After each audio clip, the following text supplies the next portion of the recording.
আসসালামু আলাইকুম। আজ আমি আপনাদের দারুণ স্বাদের নরম তুলতুলে আমের চমচম মিষ্টি রেসিপি বানানো দেখাবো। আশা করি মিষ্টি রেসিপিটা আপনাদের খুবই ভালো লাগবে আর আপনারা বাড়িতে খুব সহজেই বানিয়ে নিতে পারবেন। প্রথমে একটা বড় ট্রে নিয়েছি, তার মধ্যে দিয়ে দিলাম 200 গ্রাম ছানা। এখানে পানি ঝরানো ছানা নিয়েছি, খুব ভালো করে ছানাটাকে মেখে নিতে হবে।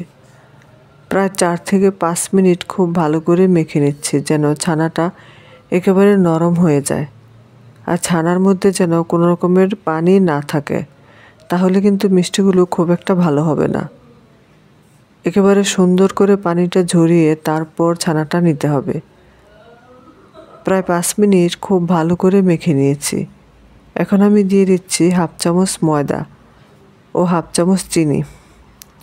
অল্প একটু ময়দা দিলে মিষ্টিগুলো ভেঙে যাবে না, আর চিনি দেওয়ার কারণে মিষ্টির ভেতরটা বেশ ভালো লাগবে আর এটা দেখতেও ভালো লাগে। ময়দা চিনিটাও খুব ভালোভাবে মিশিয়ে নিয়েছি। এবার মিডিয়াম সাইজের লেচি কেটে নিচ্ছি। আপনারা লেচিগুলো ছোট বা বড় করেও কেটে নিতে পারবেন। সবগুলো লেচি কেটে নেওয়ার পরে এখন একটা লেচি নিয়ে দুটো হাতের সাহায্যে লেচিটাকে প্রথমে গোল বলের মতো বানিয়ে নিতে হবে।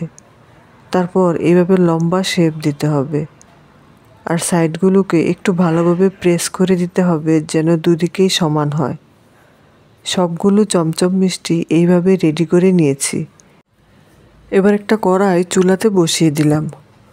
কড়াইতে দিয়ে দিলাম মেজারমেন্ট কাপের 2 কাপ চিনি, আর 2 কাপ চিনির জন্য তার ডাবল পরিমাণ পানি দিতে হবে, অর্থাৎ 4 কাপ পানি দিতে হবে। যতটা চিনি তার ঠিক ডাবল পরিমাণ পানি দিতে হবে, তাহলে মিষ্টির শিরাটা ঠিক থাকবে আর মিষ্টিগুলো ভেঙেও যাবে না। এবার এই মিষ্টিগুলোর মধ্যে দিয়ে দিচ্ছি আমের পিউরি। একটা ছোট পাকা আমকে মিক্সিং জারের মধ্যে নিয়ে ভালো করে পেস্ট করে নিয়েছি। আর 2 ফোঁটার মতো দিয়ে দিচ্ছি ম্যাঙ্গো এসেন্স। ম্যাঙ্গো এসেন্সটা একেবারেই অপশনাল, আপনারা চাইলে দিতেও পারেন, নাও দিতে পারেন। আর 1 ফোঁটা দিয়ে দিলাম ফুড কালার, এতে মিষ্টির মধ্যে কালারটা খুব সুন্দর আসবে। ম্যাঙ্গো এসেন্স দিলে অনেকটা আমের গন্ধ থাকে, এতে মিষ্টিগুলো খেতে অনেক বেশি ভালো লাগে। ফ্লেমটা হাইতে রেখে চিনির শিরাটাকে খুব ভালো করে জাল করে নিয়েছি। এখন যে চমচম মিষ্টিগুলো রেডি করে রেখেছিলাম সেগুলোও দিয়ে দিব। মিষ্টিগুলো গরম শিরার মধ্যে দিতে হবে। ফ্লেমটা হাইতেই রাখতে হবে। মিডিয়াম বা লো ফ্লেমে মিষ্টিগুলো শিরার মধ্যে গলে যেতে পারে। 20 মিনিট হাই ফ্লেমে মিষ্টিগুলোকে এইভাবে ফুটিয়ে নিতে হবে। আপনারা দেখুন মিষ্টিগুলো সাইজে অনেকটাই বড় হয়ে গিয়েছে। এখন ফ্লেমটা মিডিয়ামে রেখে আরও 20 থেকে 25 মিনিট মিষ্টিগুলোকে রান্না করে নিতে হবে।